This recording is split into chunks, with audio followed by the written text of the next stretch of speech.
Bien, Francisco, hoy vamos a tratar de analizar el libro de Lewis Ujú. titulado La abolición del hombre, Sí. que vos tenés ahí en lengua original, Ujú. y me parece que el título de este libro suena por un lado muy apocalíptico, muy exagerado, cosa que a mí nunca me gustó en ningún orden de la vida. La exageración me parece poco virtuosa, pero por otro lado digo, estudiando la historia del siglo XX, que se ha realizado esta abolición física, espiritual, psicológica del hombre, ¿no? En tantos, me parece profético y lamentablemente histórico, ¿no? Sí, bueno, hay una biografía de Lewis que escribió un sacerdote anglicano, que se publicó hace poco, hace 3 4 años, que le pone ese título: C.S. Lewis, eh, profeta a su pesar. Profeta a su A su pesar. pesar, y como usa una palabra en inglés, reluctant, como que casi que no quería, digamos, no quería ser profeta, pero, pero vio Que que lamentablemente tenía lamentablemente era razón. necesario, exactamente, sí. Sí, sí, sí, Lamentablemente era sí. necesario. ¿Y cuándo Sí, escribió este libro? ¿En qué año y en qué circunstancias? más o menos durante la Segunda Guerra Mundial, a Bien. mitad de los años 40. El libro surgió de una presentación que él hace en un club de Oxford llamado Club Socrático, que era un club de discusión filosófica y que surge a partir de la lectura de Lewis, digamos, por casualidad, de un libro de inglés para el secundario. Digamos, como si fuera un libro, un manual de texto de lengua y literatura, eh, en el que Lewis, al empezar a leer, notó ciertos, digamos, ciertas, ¿cómo decirlo? Como ciertos prejuicios o ciertas presunciones digamos, cosas asumidas por parte de los autores que le parecían muy preocupantes por sus efectos, digamos, en los chicos a los que iba a educar ese libro, ¿no? Eh, y esta primera presentación surgió, digamos, a lo largo de, digamos, en el curso de la guerra, eh, este libro más en profundidad, ¿no? Eh, para ponernos un poquito en contexto, es más o menos por la misma época en la que George Orwell empieza a escribir, primero Animal Farm, ¿no? Y después 1984. La granja vendría a ser el La animal. granja, sí, Claro. exactamente, exactamente. Y en una reseña, porque Luis, digamos, uno de sus hobbies era hacer reseñas de libros que se publicaban, en una reseña sobre Orwell en general, dice que como que Orwell aprendió que más allá de sus camisas, del color de sus camisas, los totalitarios son siempre los enemigos del hombre. Cómo, digamos, estos movimientos políticos y sociales tan fuertes del siglo XX encarnaban esta filosofía que Lewis ve en estos libros de texto, y que le asusta por sus consecuencias prácticas, digamos, a futuro, ¿no? Sí, digamos, para Orwell el totalitarismo de derecha y de izquierda es totalitarismo. Exacto. Aún dentro de la izquierda ellos se matan entre ellos, como Exactamente. sucedió En España, en la guerra España, en civil. la guerra civil, los que estaban con Moscú o contra Moscú, Ujú. o mismo en la Unión Soviética, los que estaban con Stalin o con Trotsky, Sí. o en China, los que estaban con Mao o con o alguien que estaba en... O sea, es como una serpiente que se come la cola a sí misma, ¿no? Se auto... Pero es interesante, discúlpame que te Sí, interrumpa, no, porque yo lo leí el libro, sí. precisamente para hablar con un poco más de fundamento con vos. Ujú. Y en este libro Luis tiene una frase que dice: o somos algo determinado o somos arcilla para amasar. Sí, Es muy interesante. Y sí. lo que vos decías acerca de la relación entre relativismo y el totalitarismo. Por supuesto, ¿Sí? sí. Si no somos algo determinado, Ujú. si no tenemos una naturaleza definida, entonces somos nada más ni nada menos que materia prima, arcilla para amasar, Sí. ¿no? Y entiendo que por ese lado viene el tema de la abolición del hombre. Sí, por supuesto. Somos arcilla para amasar en manos del totalitarismo o del mercado, si Sí. querés, o no sé, Sí, pero de las ideologías. yo diría con ganas de volver a una perspectiva humanista, ¿no? Que es Sí, un poco lo que estos autores, Lewis, Tolkien, siempre pidieron o quisieron hacer. Sí. El mercado, el totalitarismo, son abstracciones. Son abstracciones. En la realidad de los hechos, en el día a día, los totalitarios son los que quieren hacer eso. Y uno podría decir incluso los capitalistas son los que quieren hacer eso, porque son personas que tienen estas ideas, que están en puestos de poder o quieren llegar a puestos de poder para poder ejercer sus ideas, Sí, sí. y que, digamos, cuando dice Luis esto mismo, ¿no? De digamos, si no existe lo determinado, somos arcilla para amasar. Claro. Lo más terrible de esto es que uno, digamos, tiene que ponerse a pensar, ¿amasar por quién? ¿No? Porque, digamos, siempre que hay arcilla para amasar y es trabajada, alguien la trabaja. Y lo realmente terrible de la abolición del hombre, de los totalitarismos, es que las personas que quieren ejercer ese poder se piensan a sí mismas como fuera de la humanidad o fuera de las categorías de las personas a las que quieren tratar, digamos, Sí, ¿no? sí. Entonces, digamos, lo realmente terrible, y lo que explica muy bien Luis en el libro, es que, digamos, antes, tanto en la educación como en la política, hombres, por decir seres humanos, no necesariamente varones, hombres guiaban a hombres, ¿no? Miembros de la especie humana buscaban, como un humano, digamos, como cualquier otro, a la gente a la que lideraba, ayudarlos y llevarlos hacia el bien común. Los totalitarios se piensan como si fueran una especie distinta al ser humano. Es la vanguardia, el concepto de Lenin Sí. acerca del partido como la vanguardia emerge de la masa, como cierta conciencia superior y tiene la función profética de llevar a la masa, pero la vanguardia emerge de esta arcilla y Sí. tiene conciencia de ser especial y tener privilegios, Claro. derechos, conciencia, visión de futuro, Sí. y eso le da el privilegio de hacer lo que quiere. Claro, eso es lo grave, ¿no? Porque todo En la poder- mente de ellos, porque en el Claro. fondo terminan muriendo de pancreatitis o con glaucoma, qué sé yo, o la mujer Sí. los deja, pero Sí, y que yo creo que un poco esa hibris, esa desmesura de sentirse más allá del bien y del mal, más Sí, allá sí, de la sí, naturaleza sí. humana, existe hoy todavía en cosas como el transhumanismo, Sí. ese afán de vivir para siempre, de transformar la naturaleza humana, ¿no? Que tiene raíces filosóficas de hace 2 siglos, ¿no? Pensaba, me hacía acordar esta frase de Marx, los filósofos gastaron tiempo en pensar, averiguar cómo era el mundo, pero lo importante es transformarlo, ¿no? No hace falta, no importa, no hay que buscar el cómo son las cosas, el porqué de las cosas, Sí. lo importante es transformarlo. Y el siglo XX, ¿no? El siglo después, es como dijera, el campo de experimentación de qué es lo que pasa cuando hay personas que piensan eso, ¿no? No importa lo que es el hombre, no importa saber qué es el hombre, hacerse las preguntas sobre su naturaleza, su fin, lo importante es cambiarlo. es interesante como toda esta temática está también reflejada en el cine. Por Sí. ejemplo, los Juegos del Hambre, por Juegos ejemplo, del ¿no? Hambre, sí. Es muy interesante. O todas estas películas que son muy populares y por algo serán de zombies, Sí. ¿no? Sí. El zombie es una imagen del de la abolición del hombre. Es un hombre que privado de su humanidad. Pero bueno, un poco quizá refleje lo que nos está pasando un poquito o lo que Luis intentaba decir. Sí, lo que Luis veía justamente, ¿no? Con esa clarivisión del profeta, ¿no? Él veía a largo plazo a dónde esa manera de pensar y de actuar nos iba a llevar. Y tenía mucha razón, porque hoy en día vemos con más fuerza, estamos empezando a ver las consecuencias de esa manera de pensar.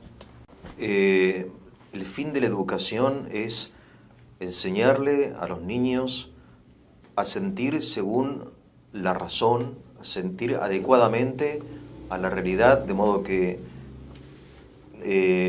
nuestro corazón se adecue a las cosas, ¿no? Sí. Afectivamente. ¿Es así? Entiendo que va por ahí o... Va por ahí. Va por ahí, Es pero... como un paraguas, ¿no? Sí. Que engloba esta cosa, Sí. pero cuya cúspide es el fin de la educación y la perfección del hombre. Sí. Es aprender a ser una persona más persona. Sí. Eso es el fin de la educación, digamos, en el Tao, en la ley, digamos, la ley natural, ¿no? Que Luis está defendiendo. Sí. Y parte de la educación de la persona es aprender a sentir los sentimientos adecuados a la razón y a las cosas, digamos. Claro, sí. Porque dice Luis que en la idea tradicional de la educación, esta misma idea, el adulto es como un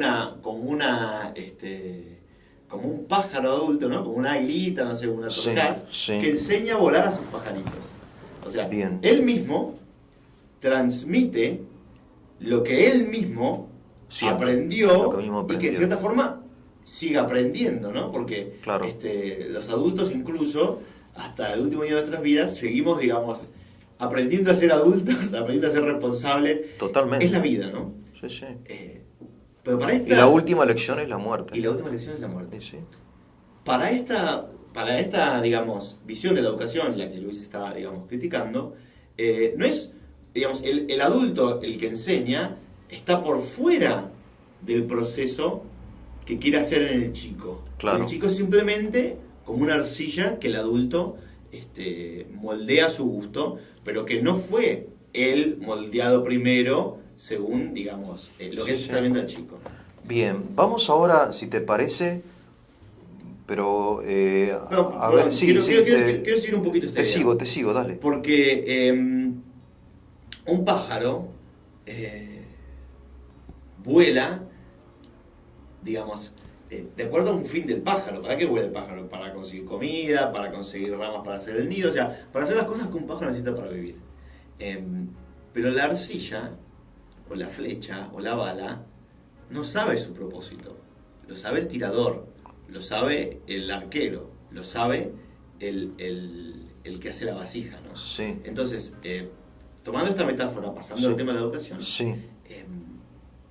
En la idea tradicional de la educación, el adulto transmite al chico lecciones de vida junto con lecciones, digamos, de matemática, lengua, qué sé yo.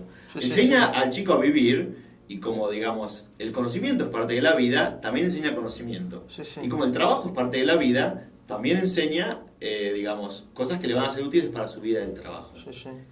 Pero en otro tipo de educación, en la educación nueva, digamos, que Luis está criticando, el chico es simplemente una herramienta en las manos de un adulto y es completamente ignorante de los fines para los que ese adulto quiere convertirlo. Y digamos, es como que es usado como una cosa. Vamos a poner un ejemplo bien concreto para hacerlo más concreto como la metáfora del pájaro. Si ese adulto quiere hacer de ese chico simplemente mano de obra barata, el chico mismo no tiene manera ni de saberlo, ni de rebelarse, ni de resistirse a ese proyecto, ¿no? Es algo propio de la educación moderna, ¿no? Que a veces, digamos, esto mismo se critica moderna y totalitaria también, porque totalitaria también, sí. En la Unión Soviética los chicos eran nietos de Lenin, Sí. hijos de Stalin. Y el Estado podía elegir qué carrera estudiabas vos. Te designaba el Estado Te la designaba carrera. la carrera, Sí, y bueno, y en Alemania Nacional Socialista era lo mismo, de chicos ya eran educados así. Sí, lo intentaron. Y hoy, bueno, no sé. Lo intentaron. Sí, lo intentaron. Pero no duraron tanto tiempo como para ver los efectos a largo plazo. En la Rusia soviética sí. Sí, puede ser.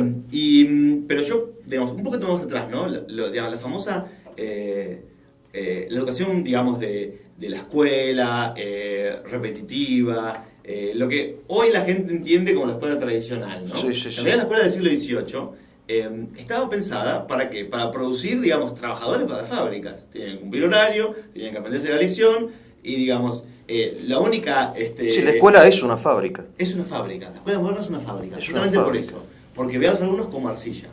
Claro. Y eso es, digamos, roba la humanidad de los alumnos que van a ser los futuros adultos del mañana. Y aparte crea una distancia entre la parte de la sociedad que es, digamos, la hacedora, que conoce los fines para los que manipula a los de abajo, pero que, digamos, la parte, digamos, que es manipulada no los conoce. Sí, bueno, pero de ahí también me parece a mí que Luis en sus novelas, en las Crónicas de Narnia, y Tolkien en su Señor de los Anillos, etcétera, lo que hace es volver mediante estos cuentos de hadas al sentido de la educación, ¿no? Exactamente, sí. Al bien y al mal y a todo el mundo épico, humano, al corazón, Al corazón sí. del hombre, ¿no? Porque Aristóteles decía que la educación, tu idea de la educación, siempre va unida a tu idea de la perfección del hombre. Claro, de hecho, en la antigüedad se educaban en los poetas, Exactamente. ¿no? La Ilíada, Homero considerado el primer Homero, educador, no exactamente. sé, Virgilio, qué sé yo, mismo Evangelio, Sí. ¿no? Platón dice, ¿no? Homero fue mi primer maestro. Claro, bueno, ahí tenés, Platón dice eso. Dice eso. Y después los evangelios, que está lleno de poesía, lleno de literatura, el Antiguo Testamento, el rey David, Moisés y el faraón, todo eso es altamente educativo. Sí. Y en la escuela nuestra lo privó, sí. eso, Sí. lo cambió. Perdón, Sí, sí. uno estudia la Biblia a nivel literario y el género más recurrente es la poesía. Es la poesía. Es la poesía. Y después la guerra, qué sé yo, las aventuras de David, Claro, no digamos, sé. a nivel, digamos, narrativo, eso sería Sí, sí. la épica. La Esos son los épica. géneros de La la épica, Biblia. sí, y muy fuerte. Sí, sí. Pero ¿por qué? Porque la vida humana está mejor expresada y contenida en esos géneros. La vida humana es poesía, la vida Sí. humana es épica. Y cuando uno le saca a la vida esa, digamos, cuando uno ve la vida sin esa visión, ¿qué pasa? Viene la falta de sentido, Sí. la depresión. El padre Leonardo Castellani tiene una poesía dedicada a la Virgen de Luján. Y él habla de que, dice que al gaucho le sacaron el corazón y le pusieron un libro triste. Sí. Un libro triste por el corazón. Claro. Claro, El infierno.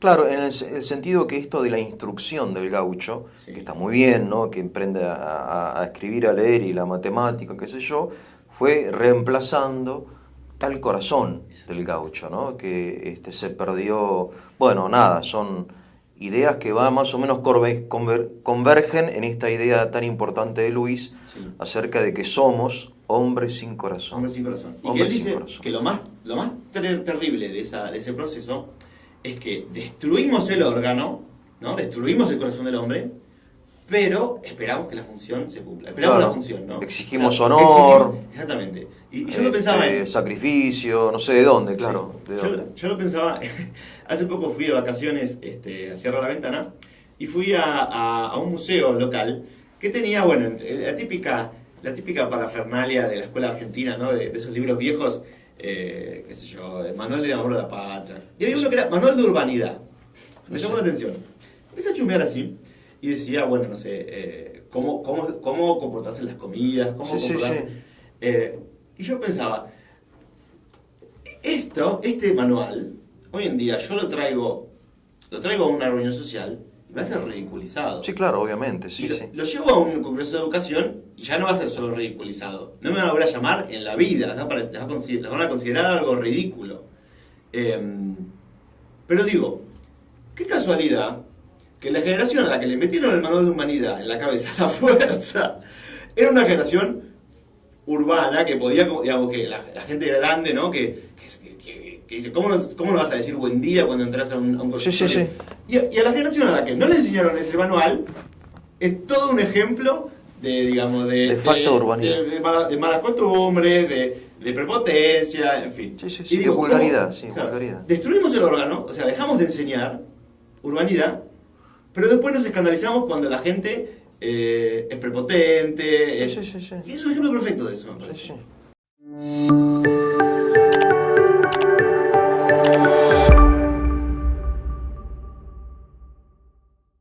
Bien, acá tengo un texto de Aristóteles que dice: el fin de la educación es hacer que el alumno guste y no guste de lo que debe.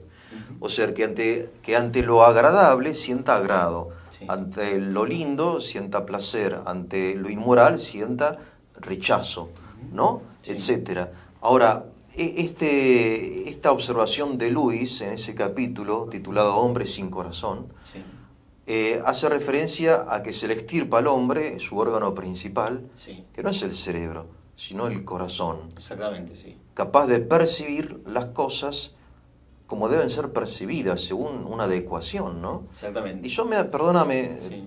porque soy de asociar muchas veces cosas que tienen una relación. Me acuerdo lo que decía a Hannah Arendt, Hannah Arendt, sí. ¿no? En el totalitarismo, Los orígenes del etcétera, en totalitarismo. Eichmann en Jerusalén, Sí. que ella dice que no son hombres malos, no son hombres, Claro. no es que sean malos, no son hombres. Uno cuando piensa en un Son- comandante de campo de concentración, piensa en una persona consumida por el odio, vengativa, llena de ira, y después lo ve a Eichmann y es un chupatinta. Es un Es tipo chupatinta, que un burócrata. sí, firma papeles, firma papeles como si fuera órdenes y despachos de cualquier cosa. Que hasta él se justifica mediante la obediencia a la autoridad de vida. Exactamente. ¿no? Y es muy interesante la palabra. No porque- son hombres. Exactamente, no son hombres. Y no son hombres, primero y principal, para lograr esa deshumanización, se usa el lenguaje. La palabra alemana que significa, que se traduce como campo de concentración, Konzentrationslager, Lager, esa parte, digamos, de campo, en realidad se traduce como depósito. Porque desde el propio lenguaje se deshumaniza a la persona a la que se quiere destruir. Sí. Y entonces, digamos, uno lee el lenguaje burocrático del Tercer Reich y esto, digamos, y si sigue el significado literal de las palabras, están moviendo cosas. Mueven Sí, sí. cosas de acá para allá, cumplen el producto, cumplen las cuotas, solo que, digamos, la realidad terrible abajo es que ese producto es la aniquilación de personas. Son hombres sin corazón. Hombres sin corazón. Y algo similar sucede, discúlpame, en el Sí. actual debate sobre el aborto. Por supuesto, sí. Cuando a veces uno se sorprende ante la frialdad, la crueldad, la falta de empatía total hacia el niño por nacer. Es que si no sería Más allá imposible. de Sí. los porque y hasta cierta realmente como profanación del hecho, como una burla, digamos, un desprecio total hacia esa masa amorfa de células, Sí. esa materia prima, esa arcilla que decía Lewin, decía ¿no? Lewin, ¿no? Si no es algo determinado, es arcilla en manos de vaya a saber quién. Sí. Voy a hacer- No, voy a me hacer- parece que hay algo Tiene mucho que ver con de esto, de la abolición del Sí, hombre, sí, en, sí. en el Porque debate sobre el aborto, me Claro, parece a porque, mí. porque esto es las consecuencias de lo que la abolición del hombre, digamos, Claro. alarmaba. Voy a poner otro ejemplo digamos, bien concreto de este momento histórico. De ese momento histórico. Cuando empieza la invasión a Rusia en julio del 41, por parte de Alemania,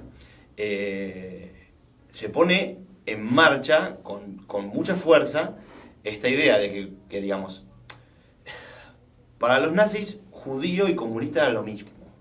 Entonces, para destruir al comunismo, parte de la guerra contra el comunismo era la destrucción del pueblo judío. Entonces, digamos, inmediatamente después del avance de los ejércitos alemanes, hay unidades militares dedicadas a la búsqueda y exterminación de judíos. Digamos, en principio eran digamos, como si fueran grupos de tareas, como los famosos grupos de tareas, digamos, del ejército argentino. Y estos grupos operan durante más o menos un año, hasta julio del 42, hasta verano del 42.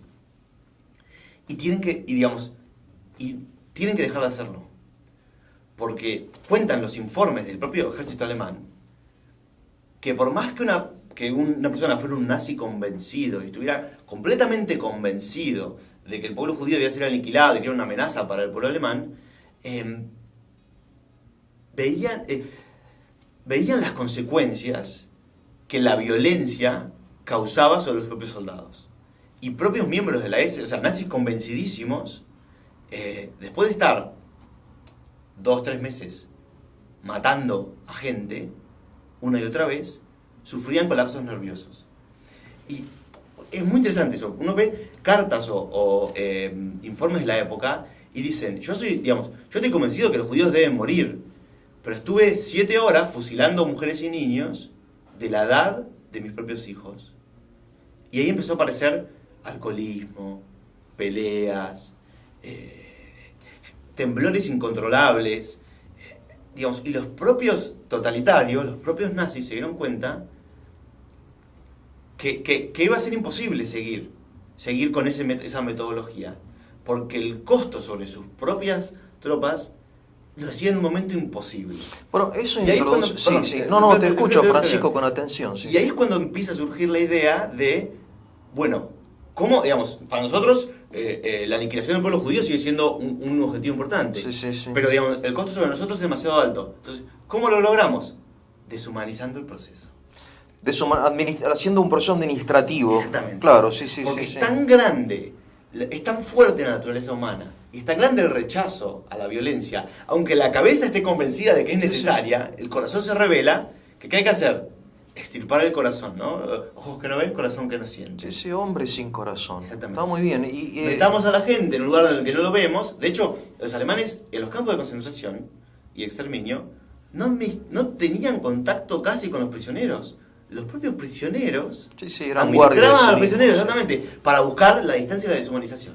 Eso introduce, eso quería decir, un segundo tema que trata Luis en su libro, que es el tema que él llama Tao, Exactamente. ¿no? Que es muy interesante, que es un concepto del lejano oriente, vos me explicarás de dónde y por qué lo utiliza, que hoy lo vendría a traducirse en el orden natural, en la ley Exactamente. divina, no sé. La filosofía Pero católica lo llamaría ley natural. La ley natural, Sí. que es algo inmutable y algo, digamos, similar a las leyes físicas. Exactamente. Digamos, bueno, podés pasar por arriba de la ley de gravedad y quedar ileso. Sí. Si te tiras del 10º piso, aún creyendo que no existe la ley de gravedad, te matás. De Exactamente. modo semejante, vos pasás arriba de las leyes morales del Tao Y y tiene terminás consecuencias. destruyéndote a vos mismo. Exactamente. Bueno, eso es lo que Y le de- pasaba a y los destruyendo- soldados alemanes y a los destruyendo rusos tu humanidad, también. exactamente. ¿No? Exactamente. Hoy les pasa a todos y nos va a pasar a nosotros. Exactamente. Sí, el Y- castigo va a ser terrible. Pero, y volviendo un poco al link que hacíamos con el tema del aborto, por eso es la frialdad de los que lo proponen. Porque si no hubiera primero esa deshumanización de la persona que consideran, digamos, digna de la destrucción, y de ellos mismos, para poder ejercer esa violencia sobre su naturaleza, si no existiera esa deshumanización, no podrían vivir con el Sí, costo. de hecho, creo que nunca se pasó por televisión una imagen, una filmación de un aborto. No. Porque verlo es suficiente. Hay que no ver, no hay que verlo. No hay que ver. No hay que verlo. Es muy interesante esto, muy interesante. Y muy actual. Sí. Vivimos, Y digamos, que Luis acá es realmente profético, entiendo. Sí. Y que tiene, digamos, relación con otra de las lecciones que saca Luis del libro del libro verde, que es que otro de los presupuestos de estos autores es que no existen sentimientos de acuerdo o no con la razón. Digamos, los predicados de sentimientos, ¿no? Los enunciados sobre sentimientos no pueden ser juzgados. No. Digamos, no son razonables. Claro. Los sentimientos no son reales. Lo único real es lo, digamos, objetivo o, digamos, el hecho físico. Y eso tiene consecuencias en este tema del aborto. Bien, vamos directamente entonces al contenido del libro, Sí. que Luis un poco utiliza como ocasión o como motivo esta crestomatía escolar, Sí. donde entiendo que él hace como una crítica, a ver, vos me vas a corregir si me equivoco, Sí. porque los autores de esta crestomatía, de esta selección de textos, Ujú. dicen que, por ejemplo, cuando un autor expresa qué hermoso es este paisaje, o qué sublime, o qué tremendo, en realidad lo que está expresando es una percepción propia y no una cualidad del objeto, Exacto, ¿no? sí. Creo que por ahí pasa Sí. un Ese poco es el inicio de la crítica. Sí, ese es el primer rasgo que ve Luis en este libro que le dispara las alarmas, ¿no? Porque detrás de ese comentario al pasar, Luis ve toda una serie de presupuestos que, digamos, que son muy peligrosos, que tienen consecuencias muy, muy graves. Porque de hecho, en la educación, y en la educación sobre todo digamos, de jóvenes, los presupuestos son digamos, la fuerza más potente de influencia en el chico. Porque si uno, digamos, todo lo que se enseña conscientemente y directamente, el chico lo puede tomar, lo puede discutir, lo puede rechazar.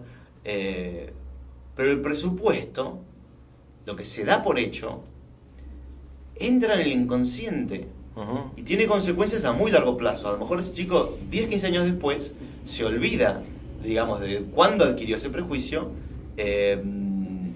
pero lo sigue teniendo. Ahora bien, en este ejemplo, Sí. en lugar de, cuando yo digo, este paisaje es sublime, Sí. y en realidad estoy diciendo que yo siento que este paisaje es sublime, ¿qué se está presuponiendo ahí? ¿Qué se está presuponiendo?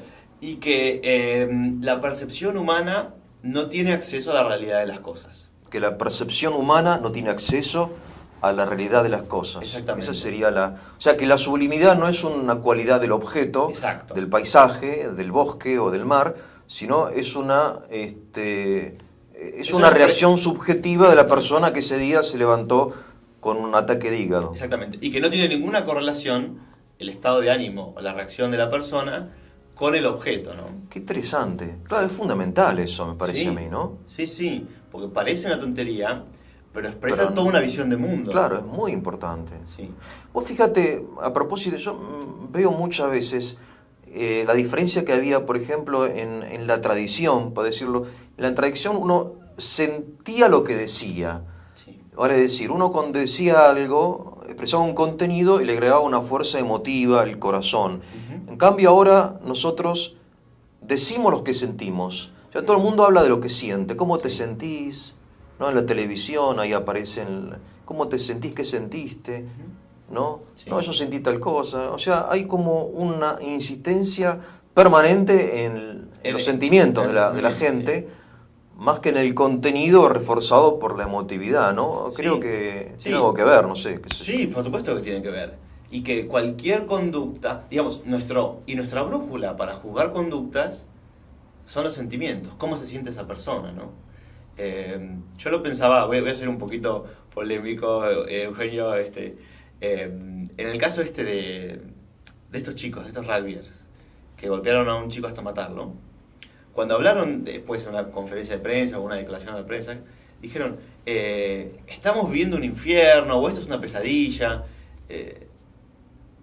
y digamos, la reacción de mucha gente fue indignación, pero en realidad, digamos, si uno lo toma con este criterio, que Luis critica, que nosotros nos oponemos, tiene razón, porque digamos, cuando uno se centra solamente en la experiencia del individuo y no en cuál debería ser digamos, cuál sería el sentimiento adecuado a la situación que está viviendo, en realidad, digamos, jamás se le ocurriría a ninguna de esas personas decir, yo estoy viendo una pesadilla, cuando en realidad el que está viendo una pesadilla, o deberían sentir que más está viendo una pesadilla, es la familia de este pobre chico. Sí, sí, es totalmente autorreferencial. Exactamente. Totalmente, es como una especie de autismo moral. Exactamente. ¿No? Pero sí. Esto está un poco, es parte de nuestra cultura, porque Sí. Es lo que todo el día estamos recibiendo en los medios, esto de que se siente bien, se siente mal. Sí. En realidad es exacto, el tipo mató, lo que tendría que sentir es arrepentimiento. Sí. ¿No? Sí. Dolor, Eso sería, pero no una pesadilla porque está preso. ¿por qué? Porque está preso, o porque la está pasando mal, porque Claro. está bajo presión de la opinión pública, ¿no? Claro, pero como decís, ya no hay sentimientos adecuados a la realidad. Exactamente. Eso es muy interesante. Pero también me parece interesante cómo hay mucha gente que piensa que, digamos, sin saber expresarlo así como estamos expresando nosotros, naturalmente piensa que hay sentimientos adecuados a la realidad. Y claro. Pero desde la formación intelectual, esa posición es considerada tan poco digna de consideración que ni siquiera se la nombra. Se presupone que es falsa. Y eso es lo terrible. Que Luis, esa posición, que es la posición de muchísima gente, es casi el sentido común, moral, de la persona común, para la formación intelectual que hacía el libro verde de Gallo y Ticio, directamente ni se asume como válida y digna de discusión. Quiere decir que hay sentimientos adecuados a la realidad. Ante lo sublime uno siente, no sé, un cierto éxtasis, alegría, asombro. Pequeñez frente la a algo pequeñez. grande, la propia pequeñez. Ante lo dramático uno siente tristeza. Creo que la educación en la antigüedad, Platón, Aristóteles, hablan de que el niño ya tiene que empezar a sentir adecuadamente Sí. antes de que se despierte la razón. Exactamente. Es muy interesante eso. Yo me acordaba de un ejemplo muy, muy concreto de mi propia vida para poder, porque, digamos, este libro es fundamental, pero es una lectura muy difícil. Es chiquito, pero es muy difícil. Es chiquito, pero es muy difícil. Muy, muy difícil. Y tiene una doble dificultad. Por un lado, trata muy seriamente un tema muy, muy filosófico, y por el otro, todos los ejemplos y las, digamos, y las cosas, como si dijera, las cosas conocidas que Lewis le da al lector para poder orientarse, son de una cultura que no es la nuestra, que es la cultura anglosajona. Entonces, para nosotros entrar en este texto nos es muy difícil. Y yo pensaba como, bueno, ¿cómo superar esta barrera para el que nos escucha? Con respecto a esto de la reacción adecuada, cuando yo era chico, viví un tiempo en Neuquén, y tenía un amigo cuyo padre tenía una constructora y bueno, digamos, para esa época tenía un buen pasar. Bien. Y una vez fui a la casa y tenía una patineta de estas que ahora están de moda, que son como eléctricas o a motor, Sí, digamos, sí, ¿no? sí, sí. Y me acuerdo de querer usar la patineta ahí en la calle, enfrente de la casa de este amigo. Mi amigo y yo, digamos, chochos, encantados de tener esta experiencia. Y el padre, de repente, nos dice, bueno, pero cuiden la patineta, ¿eh? Porque si ustedes se caen, su cuerpo se cura de nuevo. Pero la patineta no se arregla. No se arregla sola. Y yo al principio pensé que era un chiste, porque era algo que alguna vez mi papá, mi mamá, qué sé yo, habrán hecho esos comentarios que uno dice como lo Sí, contrario sí. de lo que piensa, evidentemente haciendo un chiste, ¿no? Sí, sí, Digamos, sí, sí. como no te rompas la cabeza, ¿viste? Sí. Y me quedé como esperando el momento en el que el padre dijera que era un chiste. Que era un chiste, claro. Y no era un chiste. Y no era un chiste. Y ahí se ve perfectamente cuál es la reacción natural o correcta frente a eso. Uno ve en la escala de valores la vida de un hijo y una patineta y tiene que entender que naturalmente la vida de un hijo vale más que una patineta. Sí, obviamente. A ver, obviamente, si no era un chiste, era un chiste. O sea, el padre obviamente sentía no 1000, sino infinitas veces más afecto por su hijo que por la patineta. Lo que quiso decir era otra cosa. O a lo mejor no, Sí, pero bueno. debería. Ese es el punto de Luis. Debería. A lo mejor ese hombre no lo sentía. Sí, bueno. Estaba tan cegado por el mantenimiento y la conservación de su patrimonio. Bueno, ningún padre va en sano juicio. Bueno, pero es un tema menor. Digamos, hay que preguntarle a él en todo caso. Pero de todas No lo sé, formas, pero, digamos, hay una expresa una forma manera de de pensar. vida, hay una forma de vida adecuada a la realidad. Exactamente. ¿No? Cuando una persona fallece, un ser querido, uno llora. La Y respuesta si- adecuada y- es sentir y- tristeza. Entonces no está deprimido, sino que llora porque ha perdido un ser querido, ¿no? Por ejemplo. Y así, etcétera. Y que de hecho la enfermedad se nota cuando la respuesta a lo que uno vive no es la natural. Bueno, pero hoy se considera enfermedad una respuesta adecuada. Por ejemplo, estaba leyendo hace poco un estudio de un psiquiatra que estaba escandalizado porque él consideraba, según la tradición, que el luto, vale decir una cierta tristeza por la pérdida de un ser querido, debía durar, según parámetros normales, no sé, 6 meses. Cambio ahora, según estudios, según decisión de no sé qué universidad, si una persona está triste después de 3 semanas, sigue triste, ya tiene que ir al psicólogo, Claro. ¿entendés? Como que no puede permitirse una tristeza mayor de un plazo, lo cual es un disparate. Es un disparate completo. Lo dice el psicólogo, no lo digo yo, que no soy psicólogo.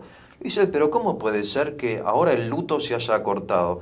Quiere decir que hay una exigencia de estar alegre, estar pum para arriba, como dice, que parecería que toda tristeza que se extienda es una enfermedad, patológica, y claro. que no lo es. Y no lo es. Y no lo es. Y es más, Luis diría, si no estamos lo tristes que deberíamos estar cuando fallece un ser querido, es porque no percibimos la importancia que tuvo la vida de ese ser querido.